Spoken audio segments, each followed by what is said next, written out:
nós vamos continuar agora a falar um pouquinho mais de radioatividade e o assunto é sobre cinética das desintegrações. Para a gente começar a entender o processo da cinética das desintegrações, a primeira coisa que a gente precisa entender, conhecer um pouquinho, é o conceito de meia-vida ou período de semidesintegração. Então, o que seria o período de meia-vida, tempo de meia-vida, período de semidesintegração?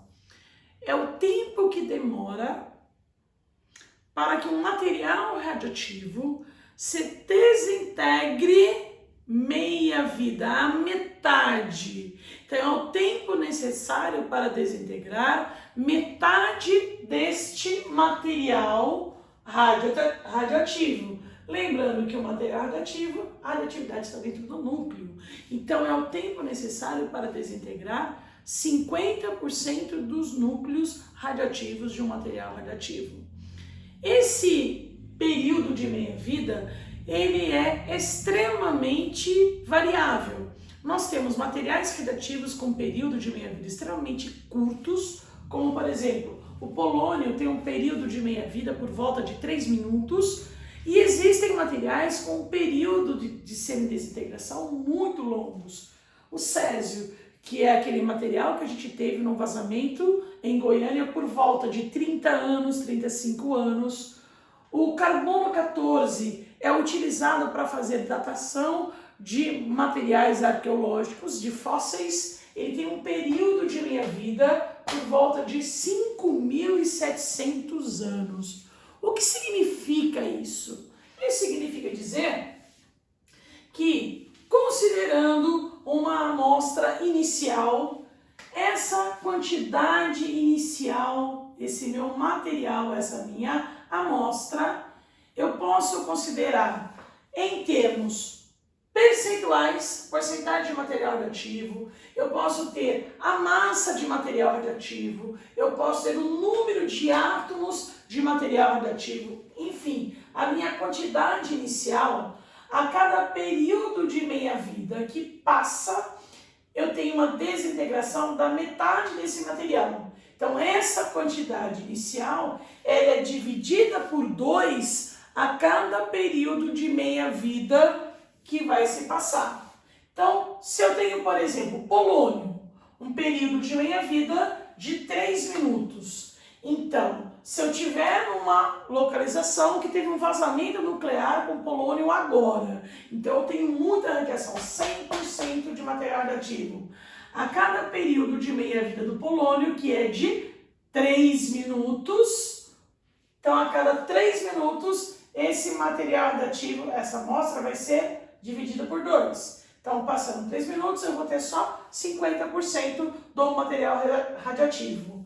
Passando mais um período, outros 3 minutos, esse 50% será dividido por 2. Vai restar 25% do que eu tinha no início. Passando mais um período de 3 minutos, no caso do polônio, esse 25% vai ser dividido por 2, vai restar 12,5%. Mais um período de 3 minutos, esse 12,5% vai ser dividido por 2, vai sobrar 6,25. Então, a cada período de meia-vida que vai se passando, a quantidade é dividida por 2. A quantidade é dividida por 2. Um erro muito comum que as pessoas no início às vezes têm é que pensam assim: passando um período de meia-vida, cai pela metade, passando o segundo período, acaba, zero. Não vai zerar. Então, vamos colocar esses valores em um gráfico. Então, nós podemos encontrar também essas informações num gráfico ou numa curva de decaimento, aonde eu vou colocar a porcentagem ou massa, como preferir, ou número de átomos, cada questão vai dar de um jeito. Eu vou trabalhar com porcentagem e o tempo que demora para desintegrar. Pegando o exemplo do polônio, que é o tempo de meia-vida dele de 3 minutos, considerando a porcentagem inicial igual a 100%. A cada período de 3 minutos, essa quantidade ela vai ser reduzida pela metade. Então, no tempo zero, eu tenho 100% de material radioativo. Passou um período de meia-vida, isso cairá para 50%. Então, eu venho aqui, depois de 3 minutos, cai pela metade.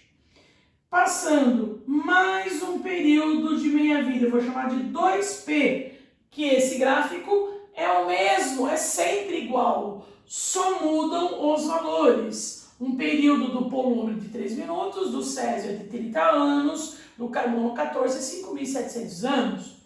Mas continua tendo o mesmo comportamento. Então, depois de um segundo período, esse material que tinha 50% em relação ao início, quebra pela metade, chegará a 25% da quantidade inicial. Passando um terceiro período, terceira passagem, esse 25 divide por 2, vai chegar a 12,5%.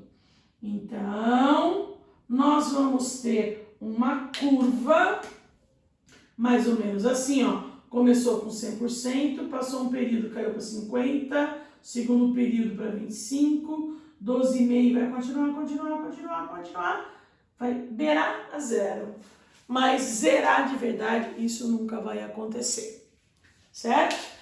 Então, esse período de meia-vida é bastante importante para a gente ter uma ideia. Por exemplo, você imagina em Goiânia que teve o vazamento nuclear e a pessoa quer voltar naquela região. O vazamento nuclear de Goiânia foi em 1987. Quanto tempo depois eu posso voltar naquela região que estava a minha casa, por exemplo? O material radioativo de Goiânia foi o césio. O césio, por volta de 35 anos, eu coloquei aqui 30 anos para ficar mais fácil as nossas contas. Então você imagina, em 1987 eu tinha 100% de césio, uma radiação bastante grande. Passando um período de 30 anos, ainda vai restar 50%. Mais 30 anos, 60 anos depois, ainda tenho 25% de césio lá. E isso é altamente problemático de você voltar numa região ainda com uma porcentagem muito grande de césio. Então, dificilmente a pessoa volta para aquela casa que ela deixou um dia, certo? Mais 30 anos, na verdade 35, ainda a gente vai encontrar uma quantidade relativamente grande de césio, 12,5%. Então, esse é o período de meia-vida.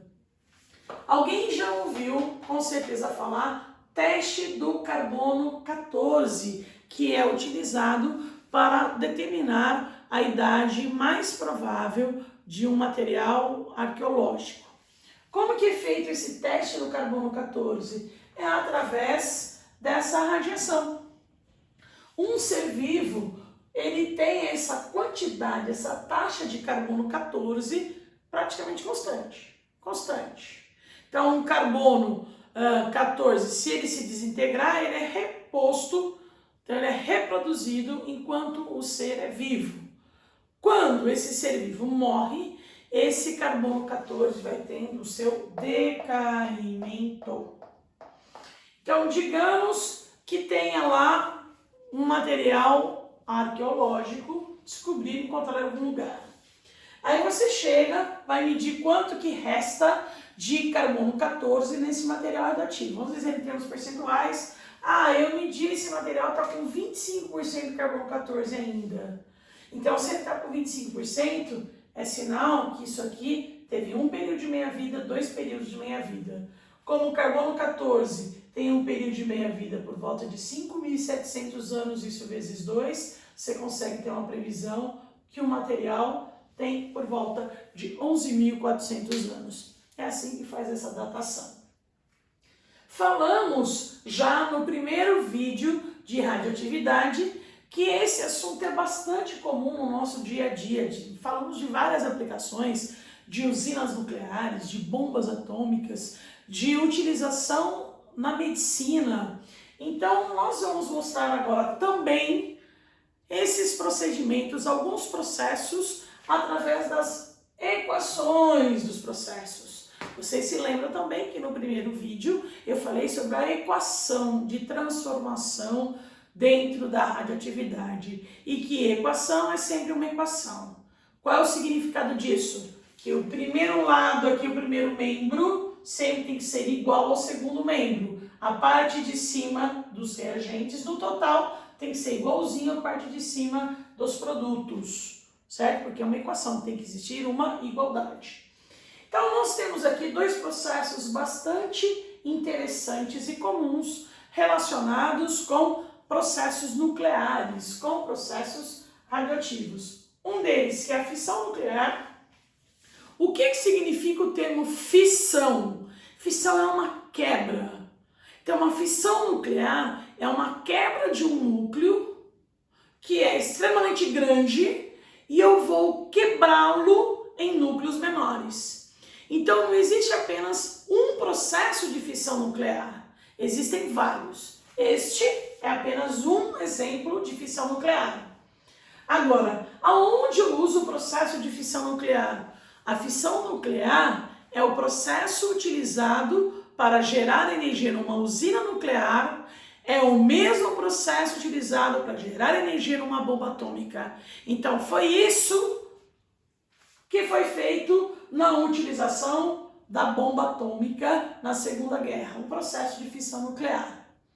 O que é essa fissão nuclear? É a quebra de um núcleo grande, no caso de urânio enriquecido, que é o urânio que tem massa 235, onde ele é bombardeado por nêutrons. Então os nêutrons vão lá e vão atacar esses átomos de urânio, vão atacar até quebrar esses átomos de urânio em átomos menores. Então vocês vão perceber que esse urânio ele foi dividido, quebrado em bário e criptônio. Bário e criptônio têm números menores que do urânio. Então foi uma quebra do urânio. E o que é muito importante a gente saber de uma fissão nuclear? Quem vai atacar o urânio são os nêutrons. E nesse processo de quebra do urânio, vai acabar tendo a liberação de mais nêutrons ainda, de 2 a 3. E o que vai acontecer? Esses nêutrons liberados, eles vão voltar a atacar outros átomos de urânio, provocando a quebra novamente, a fissão. E aí, então, formam os outros elementos aqui e outros nêutrons que voltam a atacar o urânio. Formam mais nêutrons, voltam a atacar. Então, essa é uma reação em cadeia. Depois que ela começa, ela não vai parar. Ela continua. E o que ela vai fornecer? Energia. Então, é um processo com uma liberação de energia. Se o processo for controlado, a energia controlada eu utilizo como energia elétrica, usina nuclear. Se eu deixar a mesma reação sem o controle, vai liberar muito mais energia sem controle. É a minha bomba atômica, certo? Outro processo bastante interessante é o processo de fusão nuclear. E a fusão é ao contrário da fissão. A fissão quebra, a fusão vai unir núcleos. Então é a união de núcleos, de átomos, transformando-os em núcleos um pouco maiores. Um exemplo é a fusão de átomos de hidrogênio. É um dos processos, não é o único. Esse hidrogênio de massa 2, que é o deutério, ele pode se fundir ao trítio, produzindo hélio e ainda libera nêutrons. Então, continua valendo. Sendo uma equação, os números sempre são iguais. Do lado esquerdo e do lado direito. Em cima, 2 mais 3, deu 5. Em cima, do lado direito, 4 mais 1, deu 5. Embaixo, 1 mais 1, deu 2. Do lado direito, 2 mais 0, deu 2. Então, sempre aquela igualdade dos dois lados. E essa fusão dos átomos de hidrogênio produzindo hélio, formando hélio, libera uma energia muito maior do que a energia da fissão nuclear. Um exemplo de fusão nuclear é o que acontece, por exemplo, no Sol, nas estrelas, ou numa bomba também chamada bomba nuclear de hidrogênio. Então, a fissão nuclear foi usada na bomba atômica e a fusão nuclear na bomba de hidrogênio, conhecidas como bomba A de bomba atômica, bomba H, a bomba de hidrogênio. Essa bomba de hidrogênio, ela libera muito mais energia ainda do que a bomba atômica. Só que para a gente conseguir fazer essa união dos átomos de hidrogênio para formar o hélio, precisa de muita energia. Para ter uma ideia assim rápida, essa fusão nuclear, eu tenho os átomos de hidrogênio. Para conseguir efetivar essa fusão, tem uma bomba atômica dentro, mas é uma pequenininha, para poder explodir, fornecer energia, e essa energia da bomba atômica seria o estopim para conseguir fazer essa fusão dos hidrogênios e aí então produzir o hélio e liberar mais energia ainda do que aquela que foi utilizada. Então, quer dizer, dois processos bastante interessantes para a gente conhecer também da radioatividade. Então, com esse vídeo de hoje, nós completamos os principais assuntos de radioatividade. O primeiro, e aqui de novo a gente vê, é um processo de equação, e equação sempre a gente deve pensar que os números precisam ser iguais de um lado e do outro, como eu sempre digo para vocês, e o processo de cinética de desintegração. Quanto tempo depois eu posso, tomar outro remédio? Esse material que eu estou usando é um material radioativo, também iodo para um tratamento. Quanto tempo demora para ele sair do meu organismo? Isso é um período de meia-vida. Cada material tem o seu tempo para desintegrar, que pode ser de minutos, anos, dias, horas, segundos e milhares de anos.